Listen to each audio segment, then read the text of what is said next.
NEET का paper leak नहीं हुआ, कुछ सवाल बाहर आ गए थे। ये कहना है एनटीए मतलब नेशनल टेस्टिंग एजेंसी के महानिदेशक अभिषेक सिंह का। अभिषेक सिंह कल संसदीय समिति के सामने पेश हुए थे। री एग्जाम की जो घोषणा हुई उसके बाद उनसे वहाँ सवाल जवाब हुए। उसमें सत्ता पक्ष और विपक्ष दोनों के सांसद थे। साथ में हमारे उपेंद्र है, इस पर हम लोग चर्चा करेंगे। चर्चा का केंद्र बिंदु ये है कि क्यों नीट पेपर लीक मामले में एनटीए और सरकार के बीच एक विरोधाभास दिख रहा है। लेकिन चर्चा शुरू करें उससे पहले कुछ बिंदुओं में मैं आपको बताऊं कि कल अभिषेक सिंह ने जो कहा उसमें सबसे पहली बात ये कि कोई सिस्टम फेल नहीं हुआ था। उन्होंने अपनी एजेंसी का बचाव किया और ये कहा कि पेपर लीक नहीं हुआ था, कुछ सवाल बाहर आ गए थे। जब उनसे पूछा गया, विपक्ष के सांसदों ने पूछा कि अगर पेपर लीक नहीं हुआ तो आपने परीक्षा क्यों रद्द कर दी, तो उनका कहना था कि जीरो टॉलरेंस है। हमें ये पता चला कि कुछ सवाल लीक हुआ है, तभी हमने ये पेपर लीक कर दिया। उन्होंने ये कहा कि सीबीआई मामले की जांच कर रही है। सीबीआई जब तक ये नहीं कह देगी कि पेपर लीक हुआ तब तक इसको पेपर लीक नहीं माना जा सकता। हम इसको पेपर लीक नहीं मानते हैं। उन्होंने ये भी कहा कि भविष्य में ऐसा न हो इसके लिए भी हम कदम उठा रहे हैं। लेकिन सबसे दिलचस्प बात यह है कि इस मामले में केंद्रीय शिक्षा मंत्री धर्मेंद्र प्रधान पहले ही कह चुके हैं कि कमांड चेन में गड़बड़ी सामने आ चुकी है। कहने का मतलब कि शिक्षा मंत्री ये मान चुके हैं कि पेपर लीक हुआ। एनटीए अब ये कह रहा है कि पेपर लीक नहीं हुआ, कुछ सवाल बाहर आ गए थे, जीरो टॉलरेंस का मामला है, इसलिए हमने पेपर लीक कर दिया। अब इसमें आप देखिए कि एनटीए ये भी मान रहा है कि देश की सबसे बड़ी प्रतियोगिता परीक्षा जो ये है नीट की, जिसमें इस बार कम से कम करीब 22 लाख करीब छात्र बैठे थे देश भर के 551 शहरों में और विदेश के 14 शहरों में ये परीक्षा हुई थी। उपेंद्र, सवाल ये है, अब ये जो अभिषेक सिंह कह रहे हैं कल संसदीय समिति में जो उन्होंने कहा कि पेपर लीक नहीं हुआ था, ये कुछ सवाल बाहर आ गए थे। ये जैसे ही मैंने सुना तो मुझे उत्तर प्रदेश में जो महाकुंभ अभी हुआ हाल में पीछे, उसकी याद आ गई कि भगदड़ नहीं मचा था, भगदड़ जैसी स्थिति उत्पन्न हो गई थी जिसमें कई 100 लोग मारे गए। ये इस तरह से जवाब देने का क्या मतलब है? क्या आप रिकॉर्ड पर मतलब आधिकारिक तौर पर ये नहीं स्वीकारना चाहते कि हाँ पेपर लीक हुआ? आप नहीं स्वीकारना चाहते कि भगदड़ मची महाकुंभ में? आप नहीं स्वीकार करना चाहते कि देश के सामने एक मुश्किल स्थिति बन रही है? अब देखिए, सबसे बड़ा सवाल तो यही है विकास, जैसा आपने कहा कि इन्होंने सीबीआई को जांच दे दी है। पिछली बार भी सीबीआई जांच की, सीबीआई ने क्या पाया? कुछ नहीं, आज तक निकला। अभी तो कुछ नहीं निकला, अभी भी कुछ तक सीबीआई तक नहीं निकला। आप धर्मेंद्र प्रधान का 15 मई का जब आप पीसी सुनेंगे तो उसमें कम से कम उस पीसी के 10 मिनट की 15 मिनट की पीसी में कम से कम 50 बार के राधाकृष्णन का नाम उन्होंने लिया कि के राधाकृष्णन की कमेटी ने जो प्रस्ताव हमको दिया था कि पेपर लीक ना हो, एनटीए को कैसे और मजबूत किया जाए, हमने 100% लागू किया।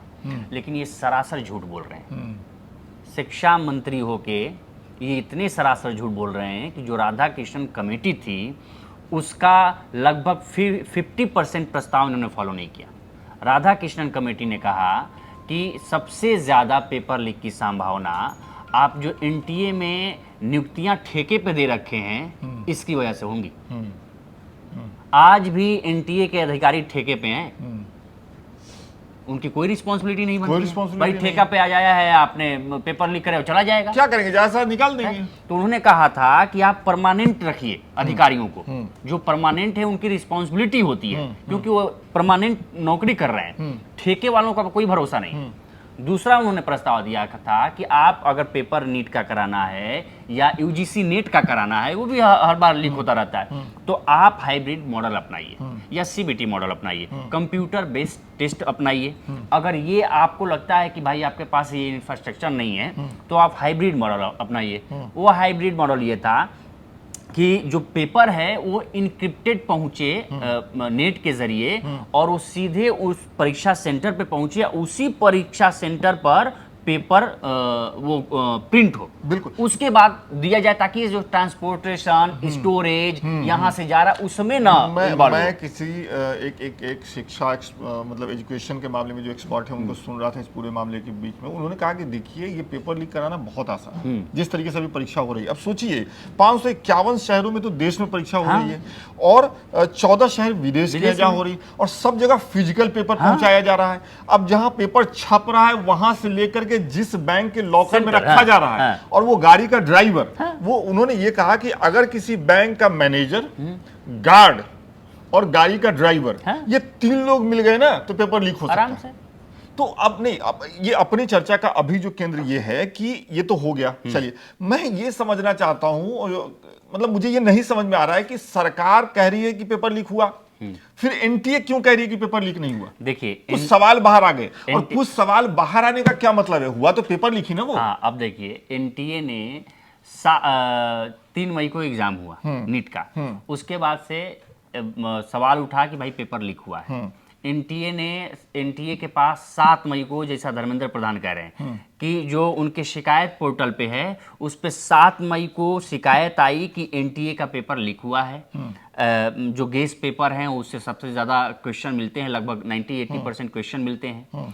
उसके बाद 7 मई को, ध्यान से सुनिएगा, 7 मई को उनके शिकायत पोर्टल पे शिकायत आ गई थी। धर्मेंद्र प्रधान कह रहे हैं कि हमने उसी दिन, एनटीए ने हमको बताया, एनटीए के साथ हमारी बैठक हुई, हमने 3-4 स्टेटों के अधिकारियों को, वहाँ के जो लोकल पुलिस है, जो लोकल इन्वेस्टिगेशन ऑफिसर हैं, उनको मिला के सेंटर के साथ हमने तुरंत इसको लॉन्च कर दिया कि भाई इसको जल्दी वो पता करो कि क्या ऐसा हुआ है। 10 मई को यही एनटीए ट्वीट करती है कि कोई पेपर लीक नहीं हुआ है, ये सब अफवाह उड़ाई जा रही है, अच्छे से परीक्षा हुई है, कहीं से भी कोई क्रैक नहीं है। आप सोचिए कि 7 मई को जिस आधार पे, ग्रीवेंसेस के आधार पर शिकायत पोर्टल की शिकायत पर आप परीक्षा रद्द करते हैं, 10 मई को ही एनटीए करे कि कोई परीक्षा रद्द नहीं हुआ है, और 12 मई को कैसे आप परीक्षा रद्द कर देते हैं। उसके बाद भी जब 12 मई को एनटीए आती है तो वो कहती है कि हमारी नजर में परीक्षा रद्द नहीं हुआ है, सरकार कह रही है इसलिए हम मान ले रहे हैं कि परीक्षा रद्द, पेपर लीक हुआ है, हम परीक्षा रद्द करते हैं। मतलब ये अजीब स्थिति है। आप कल्पना करके देखिए कि एजेंसी सरकार के अधीन है। हाँ। सरकार कह रही है तो हम पेपर लीक कर रहे हैं, जीरो टॉलरेंस है तो हम पेपर लीक कर रहे हैं, लेकिन पेपर लीक हुआ नहीं। और आज भी जब संसदीय समिति, पेपर लीक नहीं, जीरो टॉलरेंस है, इसलिए कुछ सवाल बाहर आने के बाद हम परीक्षा रद्द कर रहे हैं। आज भी जो सेंट्रल कमेटी के सामने जब ये बैठे थे तो क्या कहा, संसदीय समिति के पास बैठे थे तो इन्होंने कहा कि सीबीआई जांच के बाद कह देगी कि पेपर लीक हुआ है तो हम मान लेंगे। अभी भी ये मानने के लिए तैयार नहीं कि पेपर लीक हुआ है।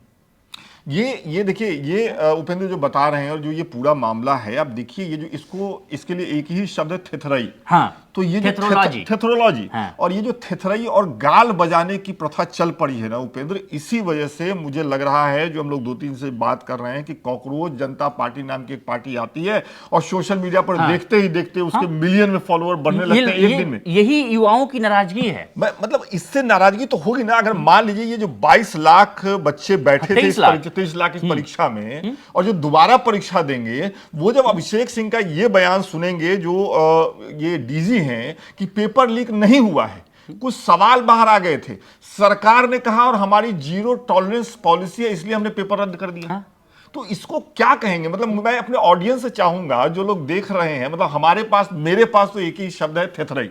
आपके पास इसके लिए क्या शब्द है वो कमेंट करके जरूर बताइएगा। उपेंद्र, एक आखिर में सवाल ये है कि एक बयान बहुत कोट किया जाता है। राजीव गांधी जब देश के प्रधानमंत्री थे तो उन्होंने ऑन रिकॉर्ड ये बात कह दी थी कि भ्रष्टाचार बहुत ज्यादा है, हम सेंटर से 1 रुपया भेजते हैं तो वहां 25 रुपया पहुंचता है, 25 पैसे पहुंचता है, माफ करें। आज तक उस बयान को सरकारें कोट करती हैं जब पिछली सरकारों के भ्रष्टाचार को बताना होता है। क्यों कोट कर पाती हैं? क्योंकि वो बयान रिकॉर्ड पर है, वो रिकॉर्ड पे दर्ज है ना।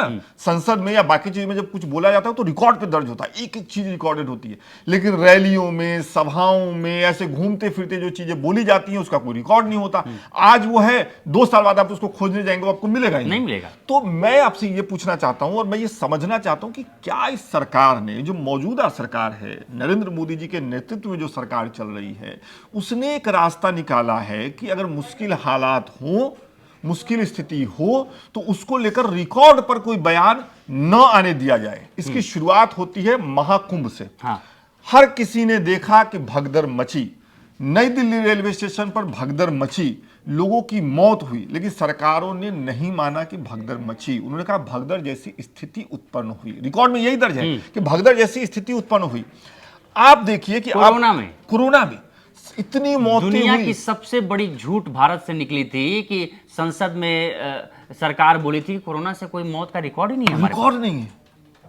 अब सोच सकते हैं। अब आज से, अब इसको ऐसे ऐसे समझिए कि जैसे आज तो हम ये इसको बात भी कर रहे हैं, आज से मान लीजिए कि 50 साल बाद कोई व्यक्ति अगर कोरोना कैसे भारत में आया इसको लेकर के कोई किताब लिखना चाहे तो उसको रिकॉर्ड पे मिलेगा ही नहीं कि मौत हुई थी। हाँ? अगर वो पेपर लीक पे कोई सवाल अगर किताब लिखना चाहे कि भारत में कब कब पेपर लीक हुए 50 साल बाद, उसको रिकॉर्ड में मिलेगा ही नहीं कि भारत में कभी पेपर लीक हुआ।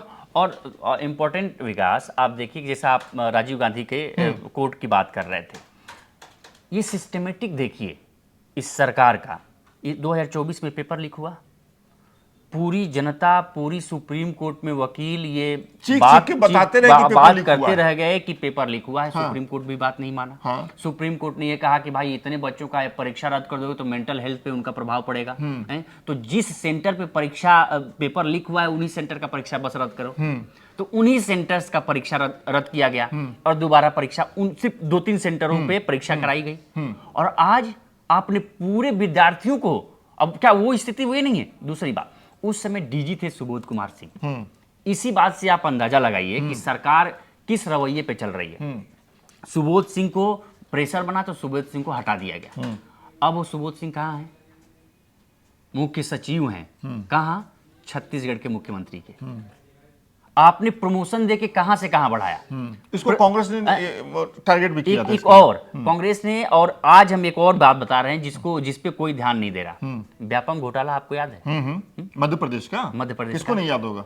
कितने लोग मरे, संदिग्ध मौतें हुई। हाँ बिल्कुल। किसी को पता नहीं चला कि कोई होटल में सो रहा है, मर गया। बिल्कुल बिल्कुल बिल्कुल बिल्कुल। उस समय एमपीपीसीएस के अध्यक्ष, मध्य प्रदेश संघ लोक सेवा आयोग के अध्यक्ष, मध्य प्रदेश लोक सेवा आयोग के अध्यक्ष कौन थे? नहीं, मुझे नहीं याद, बताइए। प्रोफेसर प्रदीप जोशी, आज जो एनटीए के अध्यक्ष हैं।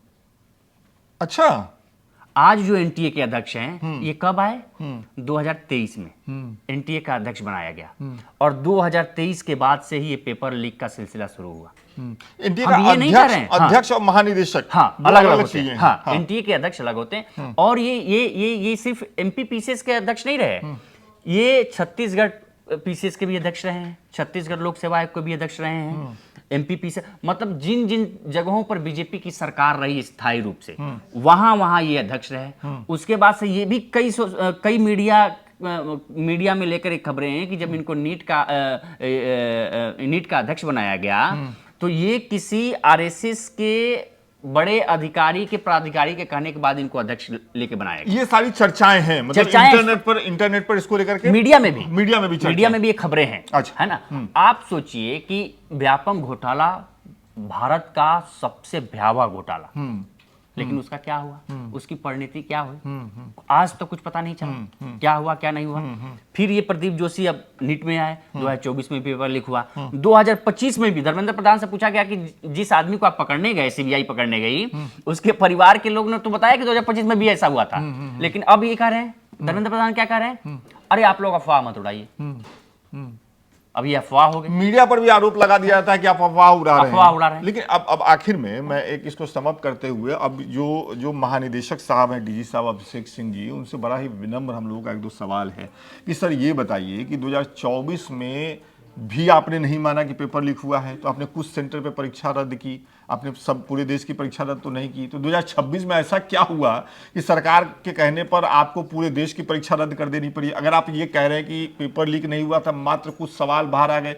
और सर ये भी बताइएगा कि पेपर लीक न होना और एक पेपर में से कुछ सवालों का आउट हो जाना, इसको अलग अलग कैसे समझें? हम लोग सामान्य बुद्धि में तो उसको पेपर लीक ही समझते हैं सर।